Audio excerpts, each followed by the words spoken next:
Monsieur le chef du troisième groupe d'opposition. Monsieur le Président, le français, langue officielle, langue commune, est au cœur de l'engagement et de l'action du Parti québécois de René Lévesque à aujourd'hui. Aujourd'hui, nous posons un geste supplémentaire. Nous déposons le projet de loi 591 qui vise à colmater une brèche, qui fait en sorte que des travailleurs du Québec, des travailleuses du Québec se font exiger de parler une autre langue que le français sans que ça soit justifié. Aujourd'hui, avec ce projet de loi, on peut mettre le fardeau sur l'employeur qui devra le prouver.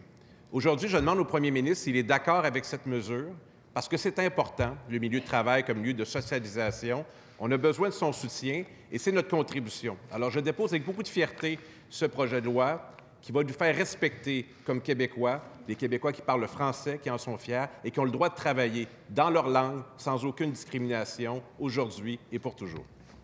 Monsieur le premier ministre. Monsieur le Président, le Parti québécois et nous vont sûrement être d'accord sur le fait que l'ancien gouvernement libéral n'en a pas fait assez pour défendre, promouvoir le français. Le Parti québécois, aujourd'hui, fait une proposition qui concerne l'article 44. C'est une bonne proposition. Actuellement, mon collègue est en train de préparer un plan d'action musclé pour mieux défendre, mieux promouvoir le français. Donc, on va analyser de façon très attentive la proposition du Parti québécois. Première complémentaire, Monsieur le chef du troisième groupe d'opposition. Élément de contexte, le prédécesseur du premier ministre avait dit au débat des chefs de 2014, et je le cite, qu'un travailleur d'usine devrait parler anglais au cas où un Américain viendrait poser des questions. Ça m'apparaît une attitude colonisée. C'est mon opinion. Ceci étant dit, j'ai parlé de la socialisation en milieu de travail. Je réitère que pour le Parti québécois, ça doit s'appliquer en tout temps. Les entreprises de moins de 50 employés devraient être assujetties à la Charte de la langue française. Si on ne le fait pas, c'est une anglicisation sur les lieux de travail. Est-ce que le premier ministre a réfléchi et est d'accord avec ça?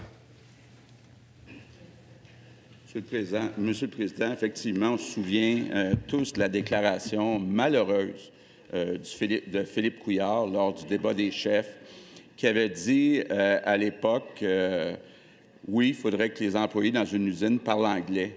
Et, Monsieur le Président, effectivement, il n'y a pas seulement les grandes entreprises, les petites entreprises aussi, on doit parler français. Et il doit, par contre, y avoir plus de cours de français d'offerts.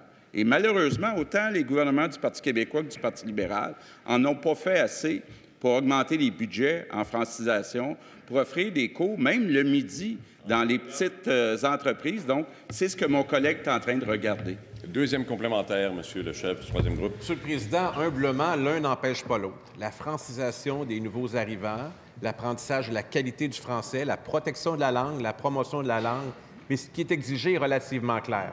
Pourquoi les entreprises de moins de 50 employés au Québec ne seraient pas assujetties à la Charte de la langue française pendant les heures de travail? Il y a une question de respect pour notre peuple, respect pour notre langue. C'est le souhait que j'émets au premier ministre et on dispose d'une belle expertise en matière de langue. On est prêt à la mettre à la contribution du débat qu'il voudra bien amorcer cette année. Monsieur le ministre de la Francisation. Merci, Monsieur le Président. Écoutez, j'accueille favorablement la proposition du chef du troisième groupe d'opposition de mettre à profit ses connaissances et l'expertise de sa formation politique, très certainement. J'accepte la main tendue qu'il m'offre. J'espère aussi que ce sera la même chose du côté du Parti libéral du Québec aussi, qui auront autant à cœur que nous de défendre la langue française, autant à cœur que le chef du troisième groupe d'opposition. Alors, je pense que c'est prioritaire pour notre nation qu'elle puisse continuer d'évoluer en français. On est le seul État en Amérique du Nord à avoir la langue française comme langue officielle du Québec et ça doit se traduire dans des mesures concrètes, notamment dans l'exemplarité de l'État, Monsieur le Président, parce que si on veut que les générations futures puissent s'exprimer, travailler, évoluer et vivre en français, il va falloir prendre les mesures nécessaires.